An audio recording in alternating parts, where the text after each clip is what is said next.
Monumen Nasional kita kenal sebagai ikon daerah khusus ibu kota Jakarta. Monas berdiri di tengah ruang terbuka hijau dengan aneka tanaman, juga sarana olahraga yang siap mengadu sportivitas kita. Dan ada pula pusat kuliner dengan hidangan khasnya. Sekarang saatnya kita menuju puncak Monas. Untuk itu, kita harus memiliki tiket terlebih dahulu.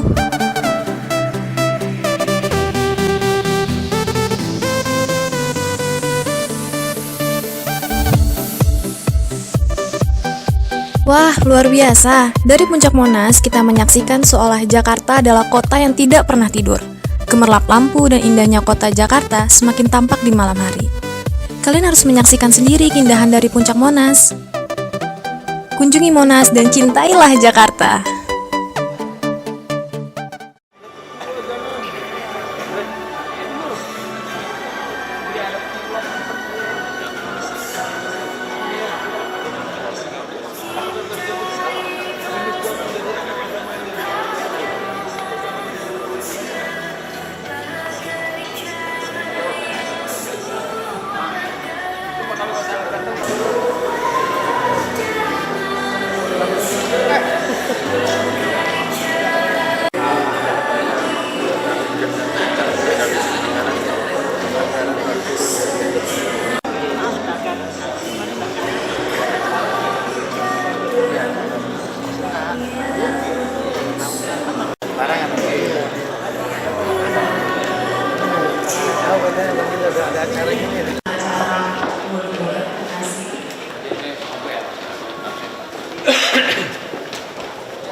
Ya, ini Pak.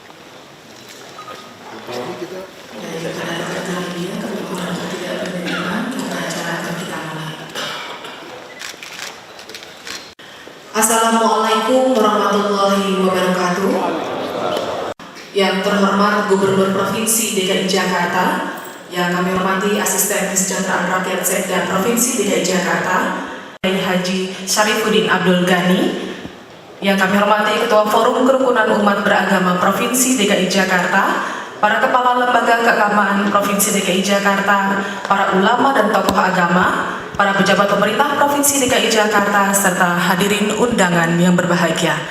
Selamat datang kami ucapkan di Balai Agung Pemerintah Provinsi DKI Jakarta dalam acara kegiatan keagamaan silaturahmi ulama dan tokoh agama Provinsi DKI Jakarta. Dan mengawali acara agar acara kita pada hari ini berjalan dengan lancar, marilah kita berdoa bersama terlebih dahulu yang akan hadirin undangan yang berbahagia. Acara selanjutnya laporan kegiatan yang akan disampaikan oleh Asisten Kesejahteraan Rakyat Sekda Provinsi DKI Jakarta, Bapak Haji Fathahillah. Kami silakan.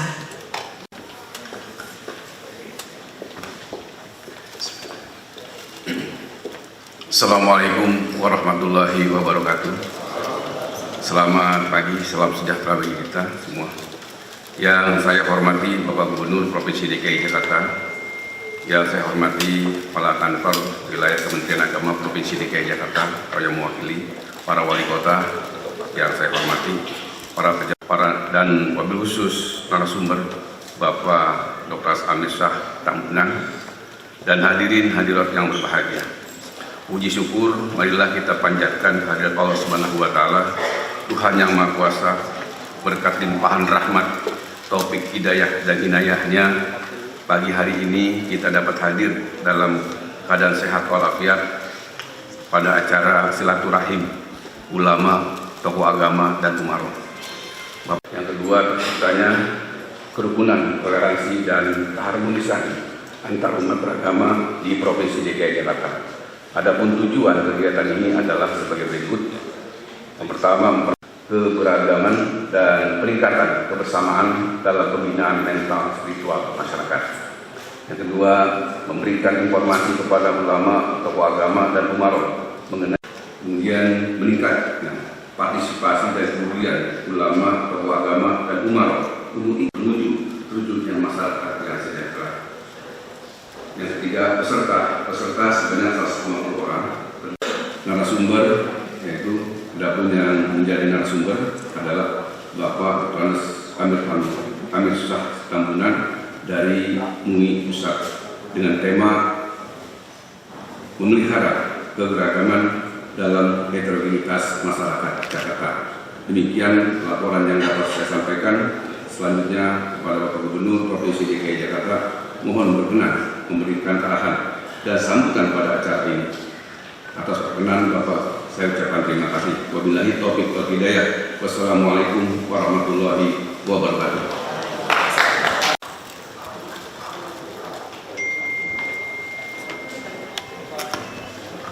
Yang saya hormati Pak Asisten Kesra, Pak Fatahillah.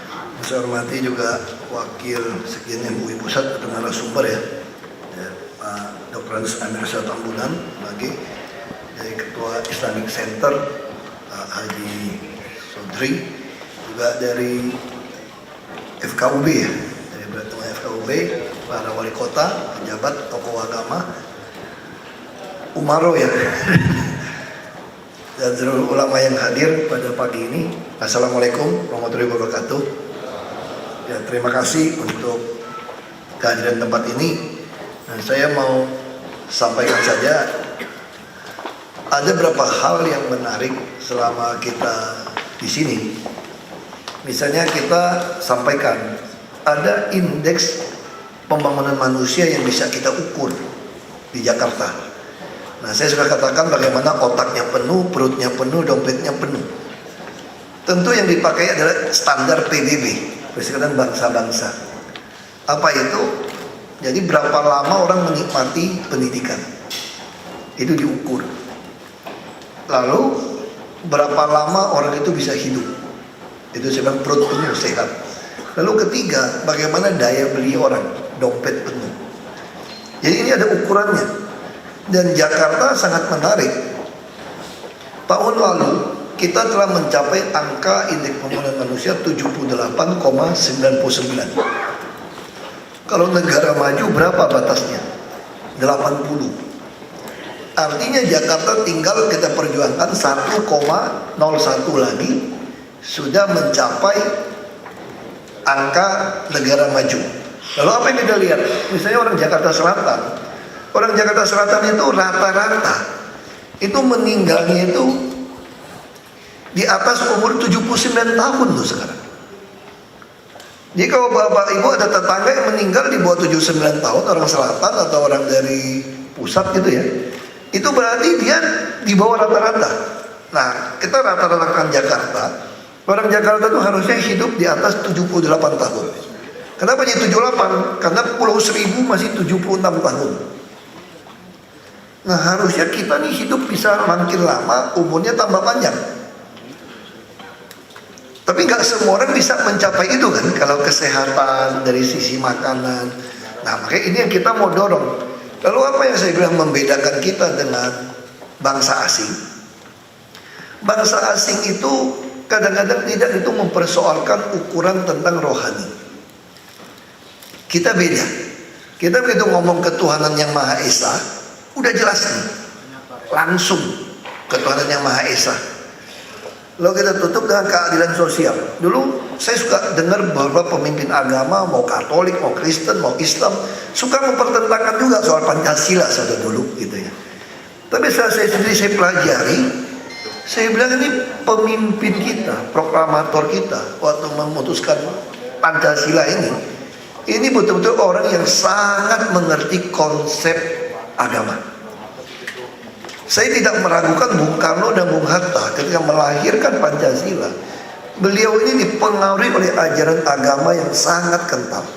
Kalau Islam katakan hablum min Allah, hablum min anas. Ini sangat kental ini. Artinya apa? Kalau diterjemahkan ke orang Kristen Katolik, mohon maaf saya kebetulan Kristen Katolik, saya ngerti gitu ya. Kasih Tuhan Allahmu segenap hatimu, kekuatanmu, jiwamu, segala akar budimu. Ini hablum min Allah nih, ketuhanan yang Maha Esa nih. Yang sama dengan itu, kasih sesama manusia seperti dirimu sendiri. Inilah hablum min anas. Inilah keadilan sosial, bukan bantuan sosial. Saya suka katakan, waktu saya pelajarin apa beda bantuan dengan keadilan, saya makin kagum dengan Bung Karno dan Bung Hatta. Bagaimana beliau bisa kepikir, kenapa nggak Sila kelima itu bantuan sosial bagi seluruh rakyat Indonesia? Lalu saya cari apa beda bantuan dan keadilan. Ya kalau Bapak Ibu tadi datang ke sini, dicopet, digebukin, dirampok, terus ketemu Satpam DKI, Pamdal, lalu diselamatkan. Itu bantuan Bapak Ibu. Pas ada Pamdal, coba kalau nggak ada Pamdal, digebukin loh tadi di depan. Tapi kalau siapapun bisa datang ke sini tanpa digebukin, tanpa dirampok, itulah keadilan sosial. Makanya sila kelima itu keadilan sosial.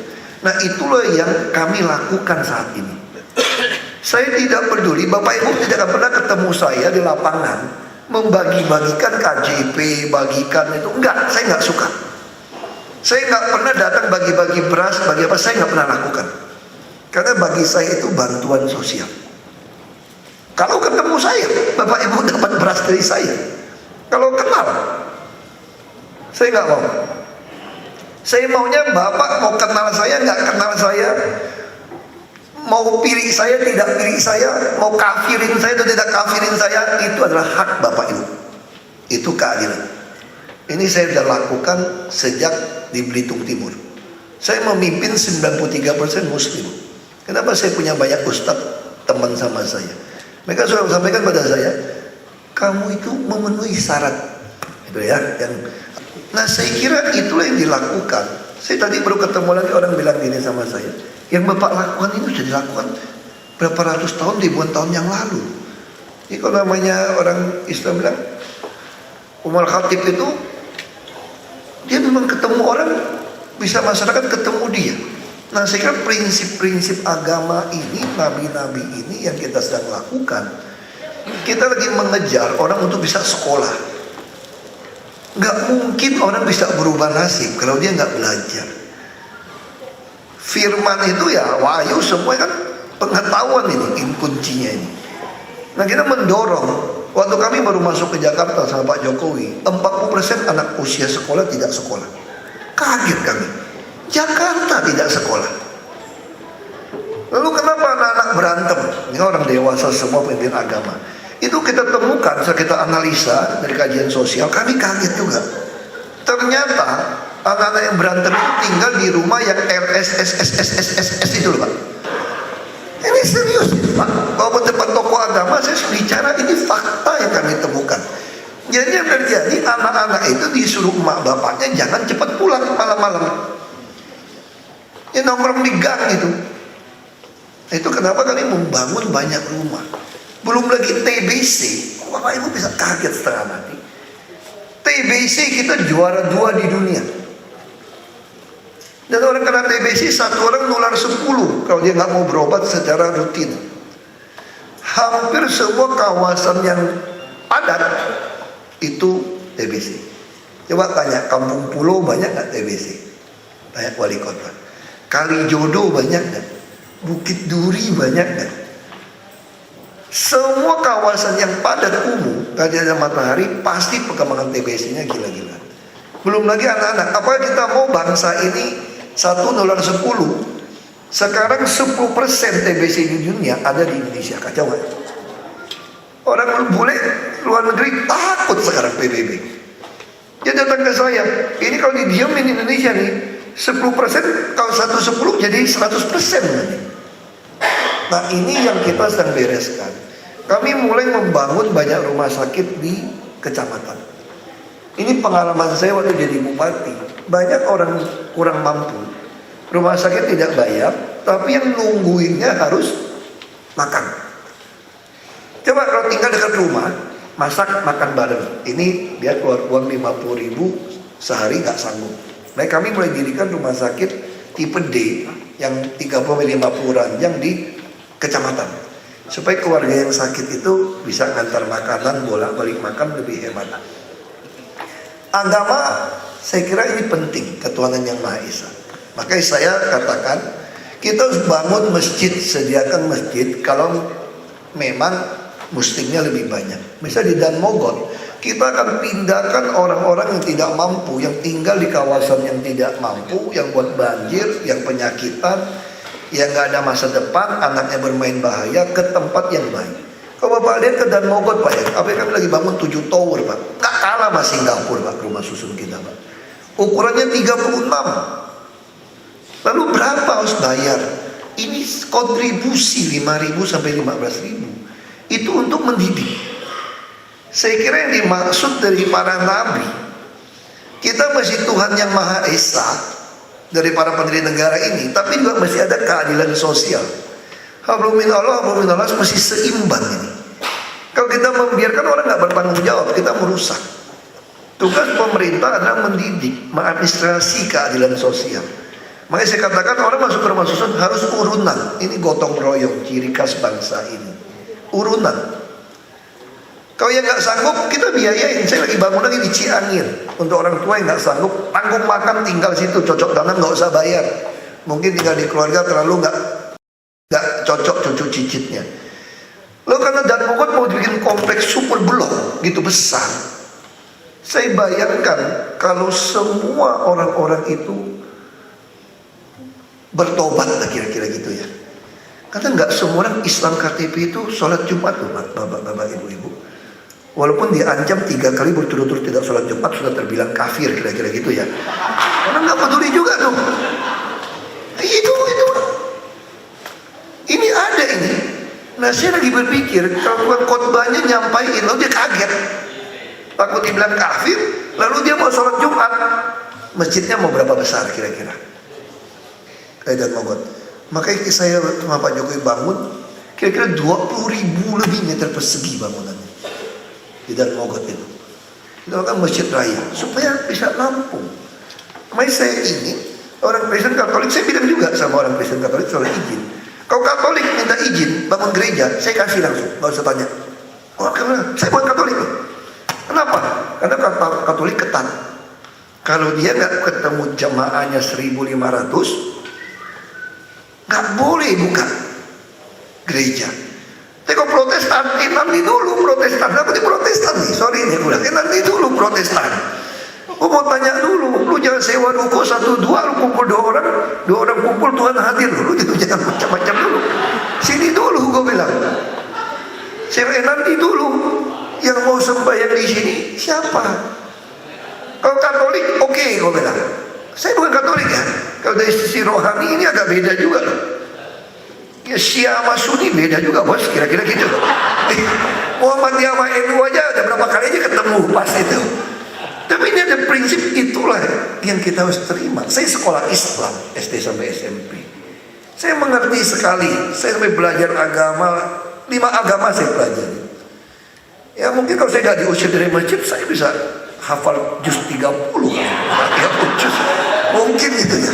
Ini masalah. Jadi saya berpikir harusnya kita berlomba-lomba untuk orang itu dibawa kenal Tuhan.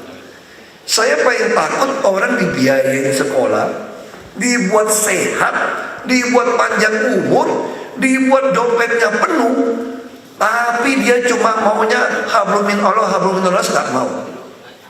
Hanya mau ngomong ke Tuhan Maha Esa, keadaan tidak mau. Wah, saya pikir ini ada yang salah.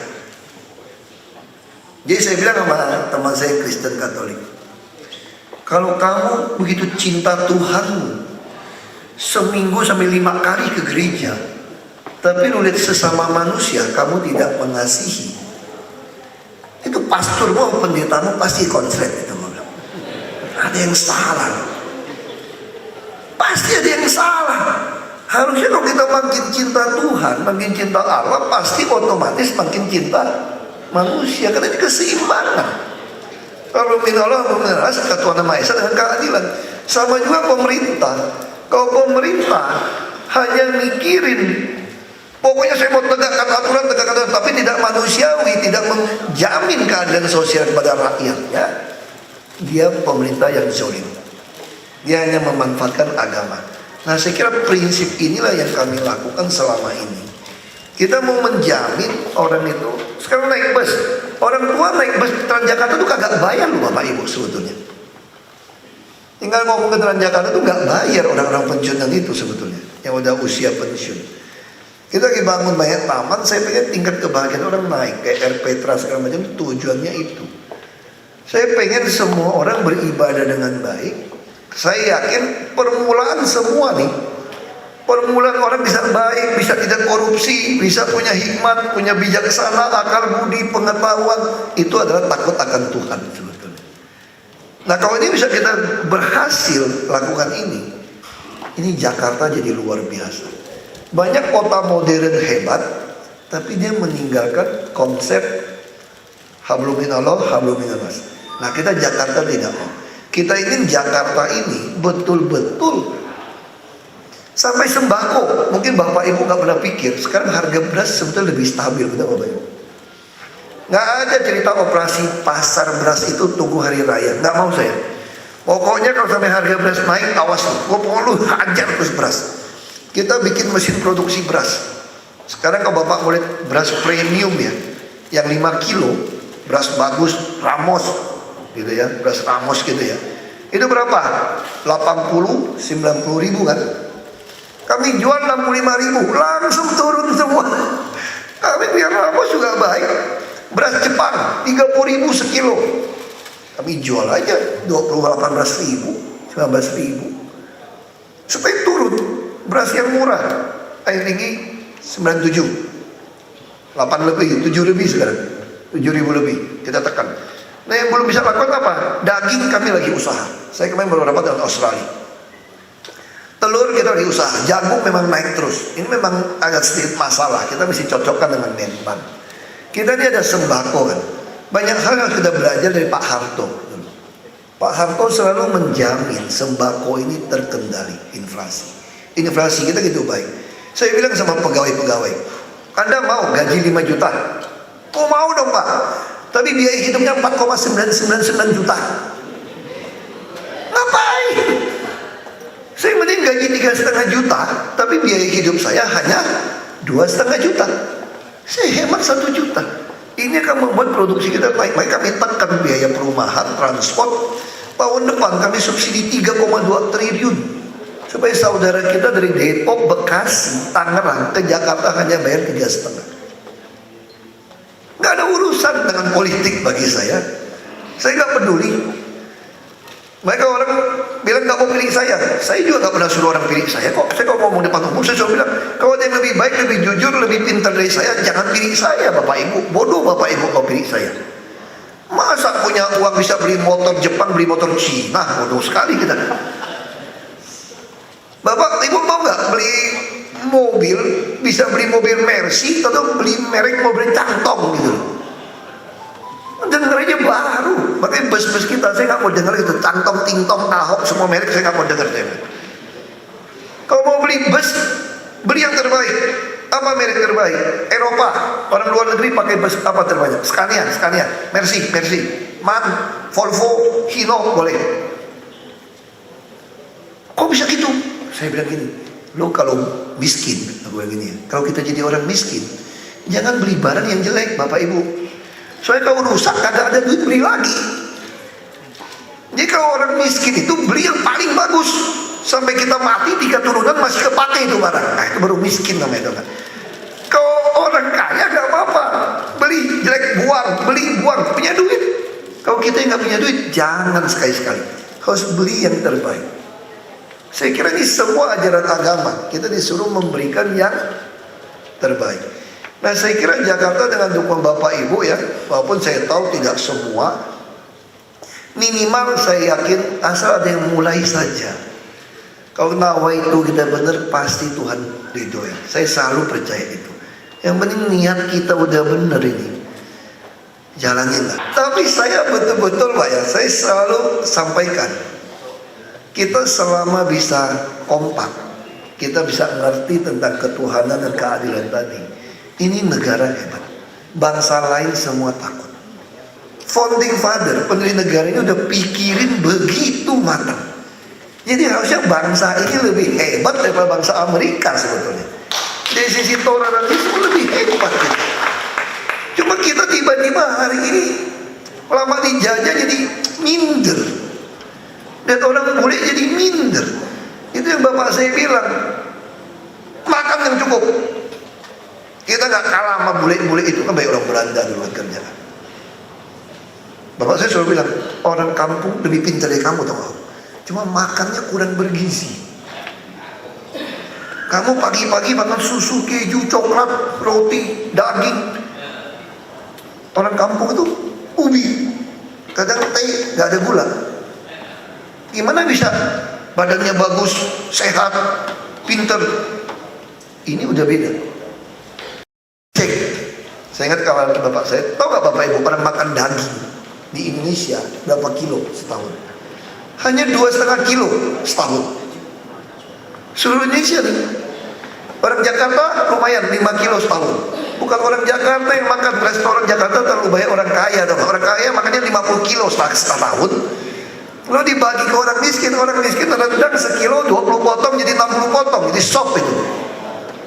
Hampir nggak makan daging. Nah gimana bisa nutrisinya baik? Makanya kami udah tes, programnya jalan sekarang ya. Kita udah tes. Tahun depan nanti tiap bulan pelajar kita dengan KJP boleh beli 1 kilo daging sapi. Kita udah jalankan tahun ini. Udah jalankan 1-2 bulan. Hanya 39.000 per kilo. Lalu ayam hanya 10.000 satu ekor, supaya dia bisa masak sop, nutrisinya baik. Nah saya yakin dia lulus kuliah tahun depan kita mau perbaiki, mungkin 18 juta nggak cukup untuk orang Jakarta, mungkin dia butuh 3 juta atau 2,5 juta. Jadi anak-anak yang nggak mampu bisa kuliah masuk perguruan tinggi negeri, kami kasih 18 juta per tahun. Jadi untuk di Solo, di Jogja oke 1,5 juta, tapi di Jakarta mungkin nggak cukup. Nah kita mau perbaiki. Jadi saya ingin uangnya APBD dipakai untuk sembako yang murah, transport yang murah, perumahan yang murah, ya kan, kesehatan yang baik, tempat usaha yang baik. Ini akan menolong. Lalu buat bangun ini pakai apa? Itulah yang saya namakan kontribusi tambahan. Yang ribut soal pulau reklamasi itu loh Pak. Jadi kalau pulau itu, kalau kemarin mereka kerjain, ini dari Pak Harto udah tulis kontribusi tambahan. Kalau 1 tahun terjual 2016 kita dapat 48 triliun kira-kira. Kalau dia 10 tahun baru jual bisa dapat 158 triliun. Jadi saya bilang sama pengusaha, gampang kalau mau reklamasi pulau. Semua pulau kalau udah jadi sertifikat punya DKI. Wah enak kan gitu. Semua punya DKI. Kamu kan bikin sertifikat boleh 30 tahun, habis itu nyambung bayar 2,5% sewa dari kita. Setengahnya buat fasos, jalan, buat masjid, rumah ibadah, mau gereja, mau kelenteng segala macam, sekolah, fasos, termasuk jalur hijau. Setengah yang bisa dijual kira-kira lah pembagiannya ya. Itu 5% buat kami juga. Untuk apa? Supaya bangun rumah susun semua. Karena pegawaimu nggak mungkin beli rumah di pulau. Kasihan orang kerja sama kalian, orang kaya semua, kantor gitu hebat, pegawainya datang dari Tangerang, Bekasi, Depok. Saya mau bangun rumah susun di tanah kalian 5%. Lalu bangunnya pakai apa? Nah ini 15% dari tanah yang kamu jual. Kamu kalau jual tanahmu 30 juta semeter NJOP, 4,5 juta punya DKI buat bangun. Sehingga biaya pembangunan DKI dibebankan. Misalnya Bapak Ibu lihat trotoar kita bagus nggak? Hancur trotoar. Orang tua jalan bisa jatuh, ibu-ibu bisa jatuh karena nggak rata. Udah rata digali lagi, nggak ada saluran buat kabel. Kalau kita mau bangun berapa kilometer? Kiri kanan, kalau bangun sampai seluruh wilayah kampung-kampung Bapak semua 2.600 kilometer. Jakarta, Surabaya pulang pergi, gila nggak? Itu duit dari mana? Nah sekarang saya kenakan lagi kontribusi tambahan. Jadi semua gedung-gedung minta sertifikat layak fungsi sama saya. Ya kalau dia misalnya ini jalan, ini tanahnya dia nih, ini jalan, ini tanah dia, dia harus bangun trotoar sepanjang semua tanah dia dan ducting system. Kalau depan sudah ada gimana? Kalau samping tanah orang gimana? Belakang tanah orang gimana? Gak apa-apa, pindahin yang kami tunjuk ada di mana.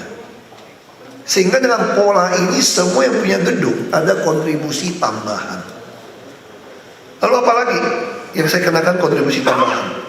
Orang mau bangun gedung, koefisien luas bangunan KLB, dia punya tanah 1 hektar misalnya, dia punya KLB-nya 3. Artinya dia boleh bangun bangunannya 30.000, 3 kali 10.000 meter persegi, 30.000 meter persegi bangunan. Itu mau kurus mau tinggi nanti atur, pokoknya cuma boleh 30.000 meter persegi. Kalau dia naikin jadi 100.000 meter persegi, enak aja lu kagak bagi-bagi duit sama kita, betul nggak? Nah, kamu bisa tanah yang sama tadi bisa jual 30.000, sekarang bisa jual 100.000. Dulu nggak bayar itu. Saya juga nggak tahu bayarnya ke siapa. Ini gunanya sidik, saya bilang, betul kan? Kalau kita nggak jujur, duit ini. Saya bilang nggak bisa. Saya keluarkan pergub. Kamu harus beli tanah. Tanah apa? Tanah hayalan. Tanah hayalan di udara. Punya DKI toh? Ini tanah hayalan saya bilang. Harus bayar. Bapak Ibu tahu nggak dapat berapa duit baru 1 tahun? Hampir 4 triliun saya dapat. Dari tanah hayalan ini. Jadi kalau nanti ini kan ekonomi lagi turun, tahun depan akan mulai naik lagi nih. Semua gedung-gedung akan mulai minta naikkan, tapi dilewati oleh kereta. Kalau nggak ada kereta nggak boleh. Boleh sampai 14. Ada kereta. Ini duitnya buat apa? Bangun jalur kereta. Pakai uang kita? Enggak. Ini di Malaysia namanya kerjasama pintar. Pintar dong. Ini namanya pintar kan? Pakai duit? Enggak usah. Kasih visi. Nah itu yang kita kerjakan hari ini.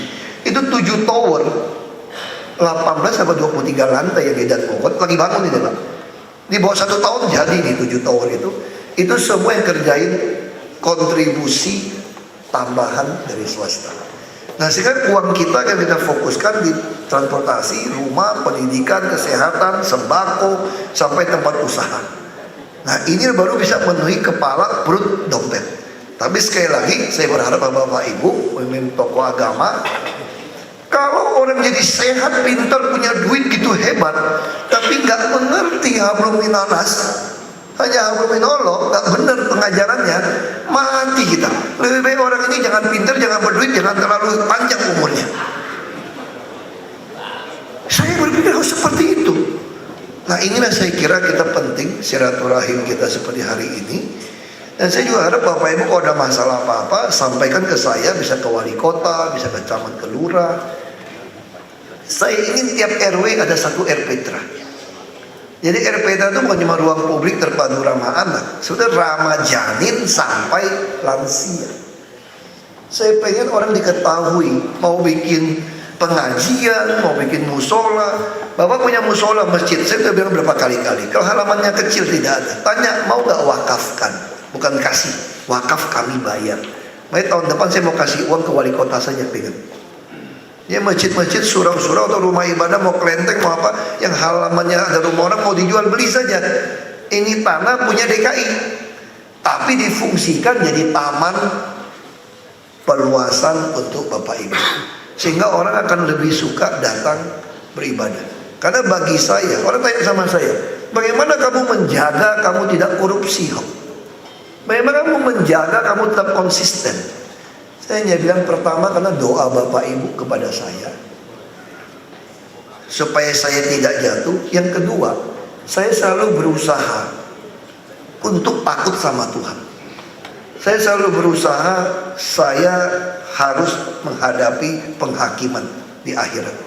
Satu hari kelak apapun yang saya putuskan. Makanya saya dengan itu saya selalu berpikir hidup saya hari ini, apa yang saya lakukan hari ini, kalau saya pertanggungjawabkan kemudian, saya nggak tahu usia saya berapa. Kalau kayak kakek saya 92 tahun masih lama, panjang saya. Kakek nenek saya sehat sekali 92. Itu buyut saya itu 97, 99 kalau meninggal. Ada yang 100-an, sehat-sehat semua. Mungkin memang gen selnya sehat. Karena nggak merokok, memang nggak minum alkohol juga. Ya alkohol makan lah kita, durian maksudnya, durian banyak. Ape durian kita makan banyak. Kalau alkohol enggak. Kita, jadi saya berpikir kalau ini kita pertahankan, kita kerja apapun, tanggung jawab di akhirat, pasti kita akan merasakan manfaat buat orang banyak. Jadi kalau Bapak Ibu ada salah paham pada saya, kesempatan ini saya sampaikan mohon maaf. Ya, berapa kata-kata yang kadang-kadang saya pikir marahin orang, nenek lu itu memang kurang ngajarin, nenek lu daripada gue marahin binatang. Aku nggak pernah marahin orang pakai binatang, tapi ternyata bahasa kita memang agak beda. Ya, oh di sini nggak boleh, ya sudah. Kita jadi manusia kayak kata bapak saya kayak jam. Jam dinding dulu kan diputer, nggak ada baterai. Jadi kalau dia sudah ada tek tek tek tek tek, berarti jam itu sudah mati. Orang juga mesti dihajar, diajar supaya dia tetap hidup. Nah saya juga ingin Bapak Ibu, kalau saya ada salah, hilaf, Bapak Ibu jangan sungkan tegur saya, ajar saya, supaya kita bisa lebih berguna, kayak jam lebih baik. Kalau Kiai Sodri sudah sering marahin saya dia. Nah ini juga lebih baik. Ya, saya udah bersyukuri, saya punya kesempatan kerja di sini, kontrak kerja di sini untuk bisa nolong orang banyak. Itu yang membuat saya lebih senang daripada ketika perusahaan lagi untung besar.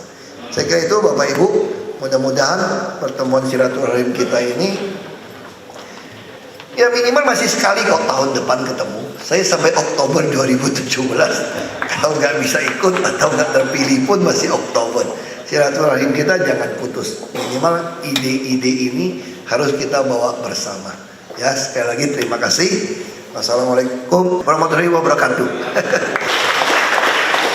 Baik, terima kasih kepada Bapak Gubernur Provinsi DKI Jakarta.